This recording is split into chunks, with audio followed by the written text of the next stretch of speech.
Soy María Esperanza Casulla. Soy Andrés Malamud y esto es Ágora, un podcast de conversación política de El Diario AR.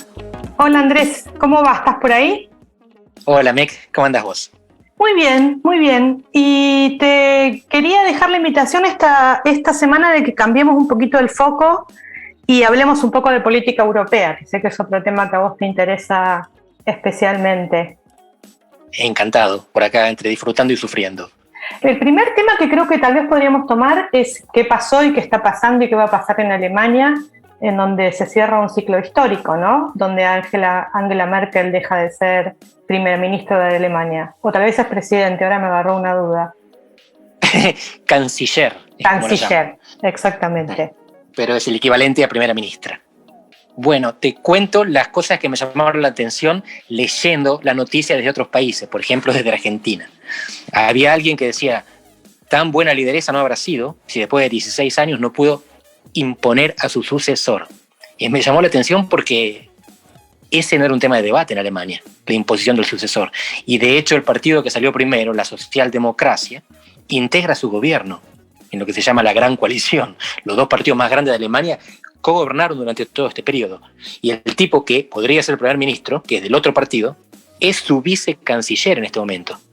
Así que las cosas son mucho más complicadas de lo que los presidencialistas cuadrados nos imaginamos desde el sur de América. A mí me resulta realmente muy interesante lo que está pasando en Alemania. Me parece muy interesante que haya tenido un buen resultado la socialdemocracia, ¿no? Creo que algo que dice nuestro colega Gerardo Skerlis, que gusta de citar este hecho, es que la socialdemocracia alemana es el partido más antiguo de Europa, tiene 150 años de existencia ininterrumpida.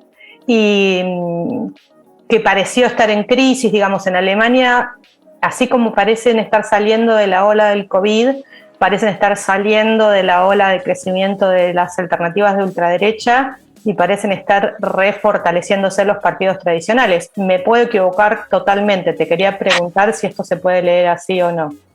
No, ratifico todo lo que dijiste y lo que dice Gerardo. Lo sorprendente es que esto hace 2 meses no era así. Hace 2 meses la socialdemocracia estaba tercera, con la peor elección de la historia según los sondeos. Y de repente empezó a recuperar, en parte por este tipo aburrido, como todos los candidatos alemanes de la actualidad, porque después de Merkel tienen que ser aburridos. No pueden ser apabullantes o efervescentes. Los alemanes no querrían eso. Y en 2 meses pasó de tercera a primera. Igual ganó con 1 punto de ventaja. Y acá viene la segunda parte, que es muy interesante. No hay gobierno formado en Alemania. En los regímenes parlamentarios de Europa se toman su tiempo para negociar la coalición y el programa de gobierno. Los tipos tienen 4 opciones de acuerdos entre diferentes partidos políticos. De esas 4, 3 incluyen a la socialdemocracia. Pero no se van a repartir los ministerios, nada más. Van a firmar un documento con muchas páginas donde van a decir cuál va a ser la política de gobierno por los próximos 4 años. Inimaginable para nosotros. Bueno, lo que también siempre me pareció muy interesante de Alemania es la decisión bastante inquebrantable de los partidos más importantes o más antiguos, como le querramos decir, de hacer un cordón sanitario muy fuerte hacia la ultraderecha, ¿no? En un momento en el cual, digo, por pensar, por ejemplo, el PP y Vox en España, pero no solamente, podemos pensar mucho, el Partido Republicano en Estados Unidos, en el cual los partidos de centroderecha que se veían amenazados por el crecimiento de la ultraderecha se corrieron a la derecha o en algunos casos incorporaron esos sectores de ultraderecha. El sistema partidario alemán, los partidos que tienen bastante experiencia con la ultraderecha, podemos decir así, siempre usaron estrategias de mantenerlos aislados, ¿no? De no aceptarlos como componentes, digamos, legitimados o iguales, por decirlo así, del juego democrático. Así es, y vos lo dijiste, la causa es Hitler. Tienen experiencia con lo que pasó y por lo tanto no se permiten algunos lujos que en otras democracias que no tuvieron tanta consecuencia mortal de la ultraderecha todavía se permiten. Pero esto en parte va domesticando a las ultraderechas en todos lados. Yo sé que esto puede parecer polémico, pero fíjate que las ultraderechas en Europa son feministas y cada vez más ecologistas y están conducidas muchas veces por gays de un sexo del otro. Es algo, de nuevo, que tiene que ver con las aspiraciones postmateriales de sociedades prósperas y envejecidas.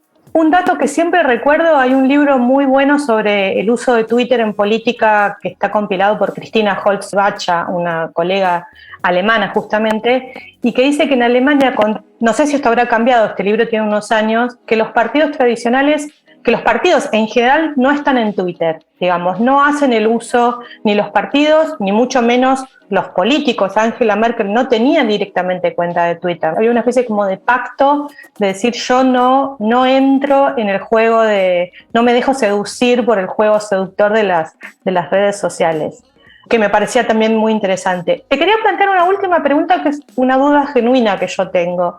Hay quienes lamentaban que no estuviera más Merkel, diciendo, bueno, se pierde la última gran líder europea. ¿Esto es así? ¿Ella es vista como una lideresa de Europa o es vista como una lideresa alemana? Digo, los habitantes de Grecia, de Italia, de España no le tienen en general mucho afecto viendo cómo fue su acción en la post-crisis del 2009.